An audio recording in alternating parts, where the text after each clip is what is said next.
I'm 32F, and my relationship with my family has always been tricky. On the surface, we look like that picture-perfect, close-knit group. Holiday photos with matching sweaters, smiling faces at weddings, the occasional post about family being everything on Facebook. But underneath, it's always been this odd mix of subtle exclusion and control. I'm not the black sheep in the dramatic, rebellious sense. I've never done anything to disgrace the family. I just don't fit the mold they expect. I chose a different career path. I'm not married, and I don't have kids, which, in their eyes, makes me a curiosity at best and an inconvenience at worst. Over the years, I've learned to read between the lines of their jokes. The offhand comments at gatherings that leave me wondering if I'm too sensitive. The way my invitations to events always seem to be last minute, as if they're checking to see if I'll even bother showing up. So when my cousin Daniel's wife, Clara, sent me a warm, personal message inviting me to Daniel's 30th birthday dinner, I was caught off guard.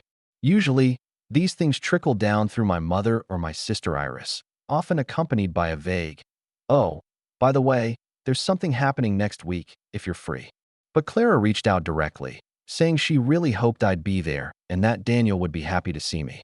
I let myself feel, maybe not excited, but cautiously optimistic.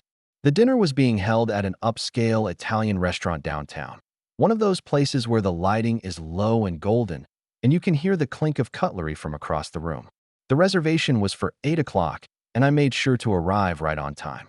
When I walked in, the host led me toward the back, where I saw a long table pushed together from several smaller ones. It was already full. My family was mid-conversation, leaning across plates of bread and bowls of olives, laughing at something Daniel was saying. I stopped for just a second, scanning for an empty seat. There wasn't one. Every spot was taken, right down to the end. Even the chairs that could have been pulled slightly aside were blocked by handbags or jackets draped casually, like placeholders. That was when my father noticed me. He was sitting about halfway down the table, next to my Aunt Muriel. He gave me this smirk, leaning back just enough for his voice to carry. "You're not really one of us tonight," he said, almost like it was a joke meant to get a laugh. Muriel chuckled softly, shaking her head as if to say, "Oh, you know how he is." But there was nothing lighthearted about the way he looked at me, more like he was enjoying the fact that I was standing there with nowhere to go. Clara noticed me then. Her smile faltered for half a second before she said, "Oh, did we?" But she didn't finish because my sister Iris jumped in, all bright and cheerful. "We didn't realize you'd be here so soon. You can grab a chair from the bar, maybe?" Her tone was light, but her eyes stayed fixed on her phone. She didn't move to make space. No one did. The host glanced at me, as if unsure whether to intervene, but I shook my head. I told him I'd figure it out. So I ended up at the bar, ordering a sparkling water and trying not to stare too openly at the table. From where I sat, I could see them leaning in close for selfies, angling their glasses just right for the camera. At one point, Daniel's arm swept around the people on either side of him, pulling them in for a group shot. Clara stood to get a better angle, calling out, "Everyone in." Big smiles. No one looked my way. The waiter approached me after a while, polite but hesitant. "Your family mentioned you'd be joining them," he said. "They asked me to put your meal on their tab." Something about the phrasing made me glance back at the table again. My father was laughing at something Muriel had said, his hand resting on the back of her chair like they were sharing some private joke. Iris was scrolling through her phone, showing something to Daniel, who smirked but didn't look in my direction. That was the moment something shifted in me. I'd been sidelined at family events before, but this, the deliberate lack of a seat, the public comment from my father, the fake inclusion of putting my meal on their tab, it felt like they were staging something. I paid my bill quietly at the bar, leaving a tip in cash. I picked up my coat and bag, intending to leave without another word. And then I heard Iris's voice behind me, sharper than I'd expected. "Don't let her go." I froze for a second when I heard Iris's voice. It wasn't the words themselves that stopped me. It was her tone. She didn't sound alarmed or worried. She sounded commanding, like she was issuing an order she expected to be obeyed. I turned slightly, and sure enough, she was standing just a few steps away, one manicured hand on her hip, the other holding her phone loosely. The look on her face wasn't warm or inviting. It was calculating. "Come on," she said, gesturing toward the table as if I were a reluctant child. You can't just leave in the middle of Daniel's birthday. I considered pointing out that I hadn't even been allowed to join Daniel's birthday, but I bit my tongue. Years of experience had taught me that saying exactly what I was thinking only opened the door for them to twist my words later. Clara's voice piped up from the table. "Oh, we really should make room." But before she could finish, my Aunt Muriel leaned back in her chair, sighing in that exaggerated way she does when she's about to make something sound reasonable while actually shutting it down. "Well, we're all settled now," Muriel said. "It's a bit late to rearrange everything. Besides, she's already got her own table." She said she like I wasn't standing right there. Iris walked closer, lowering her voice slightly, though I could still hear her over the low hum of the restaurant. "Don't make it weird.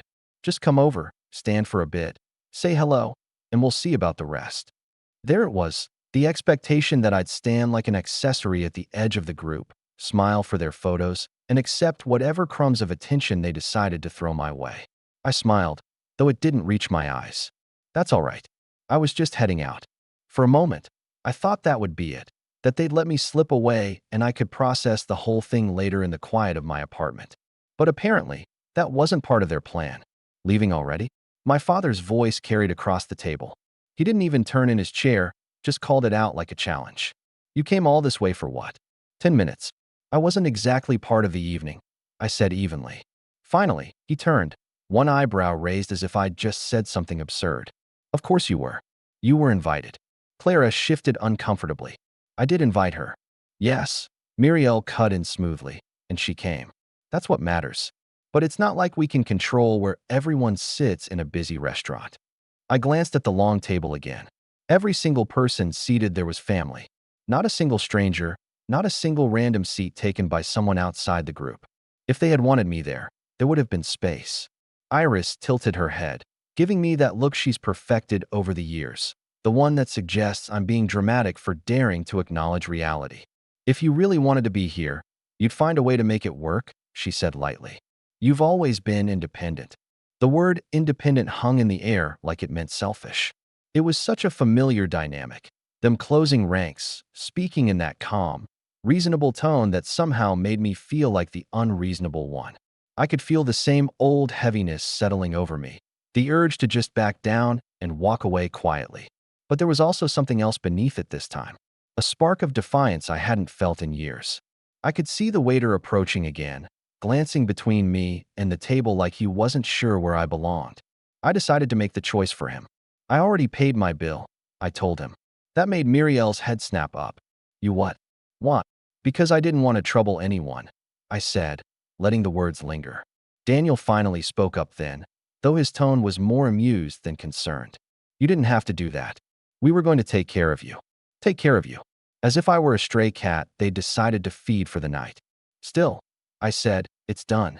The waiter nodded and stepped away, clearly relieved to be out of the line of fire. I adjusted the strap of my bag on my shoulder and took a step toward the door. Iris, still holding her phone, blocked my path just enough to make it noticeable. "Why are you always like this?" she asked softly, but loud enough for the people at the end of the table to hear. "It's a family dinner.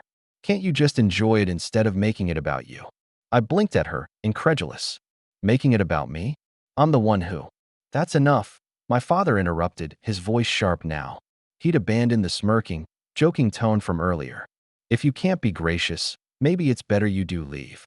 And there it was. The unspoken truth they'd been circling around all evening.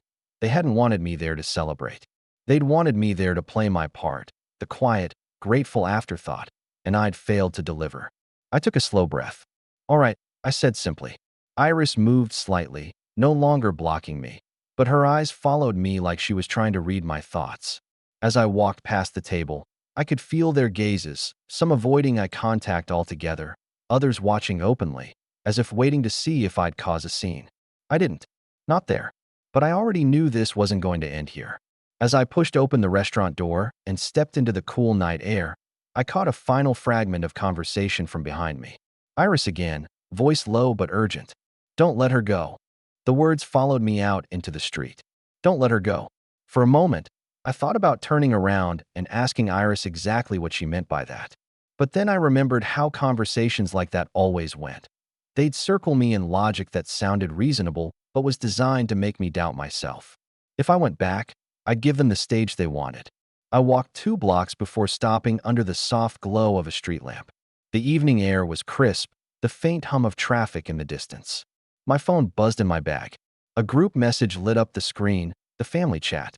Daniel, thanks everyone for coming tonight. Meant a lot. Clara, so glad we could celebrate with the people who matter most. I stared at that last line. Whether Clara meant it innocently or not, it hit me exactly where it was supposed to. My thumb hovered over the keyboard, but I didn't type a thing. I'd learned that anything I said in the heat of the moment would become ammunition later. Instead, I scrolled back through the chat, my eyes catching on past messages, little reminders of the pattern I'd been pretending wasn't there. Times they'd posted pictures from impromptu family outings I hadn't been told about. Events they'd claimed were just a small thing, but were clearly planned weeks in advance. Birthdays I'd been invited to the day before, while others had known for months. I'd always told myself it was thoughtlessness, but tonight felt coordinated. And Iris's words, "Don't let her go," confirmed it. That night, back at my apartment, I sat at my kitchen table and started writing. Not an angry text or a confrontational email, those never worked. I began making a list, not just of tonight's slights, but of every instance over the last few years where they'd excluded me, manipulated me, or tried to make me the problem for noticing. Dates, locations, witnesses. Who said what, who was present, how they reacted. It wasn't about holding grudges anymore. It was about building a record. By the time midnight came, I had 3 pages. Patterns emerged, clear as day. It wasn't random.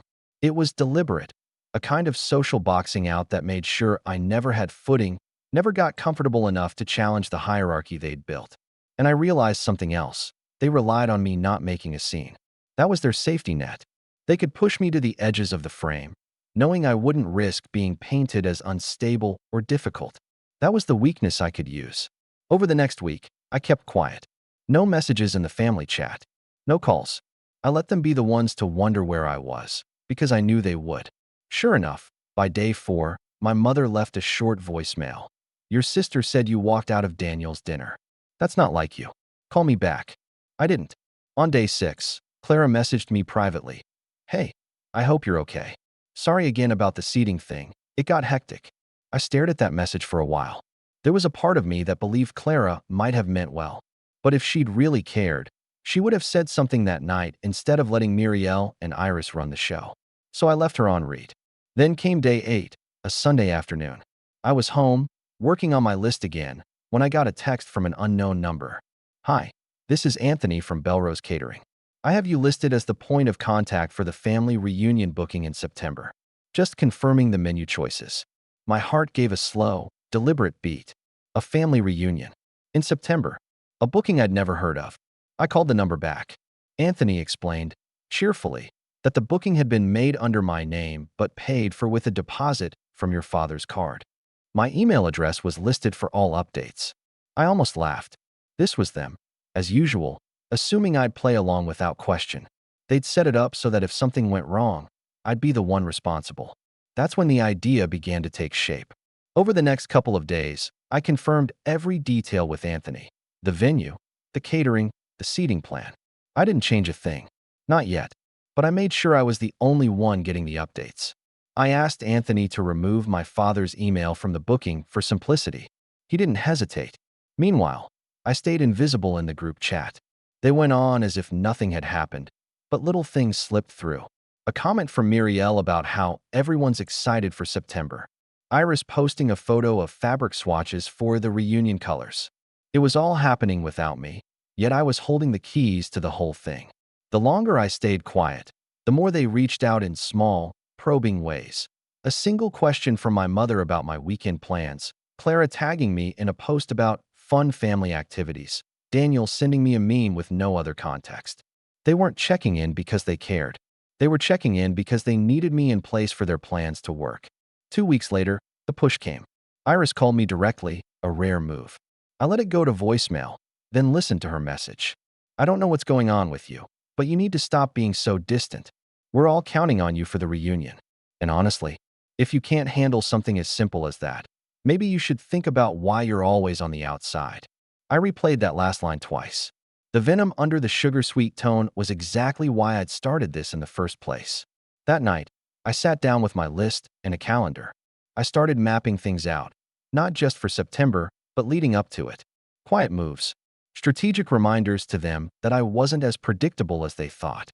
Once I had control of the reunion booking, the reality of just how much power I held finally sank in. For years, they had treated me like a mere formality, a name on paper, a placeholder to handle the boring admin stuff, while they made all the fun decisions.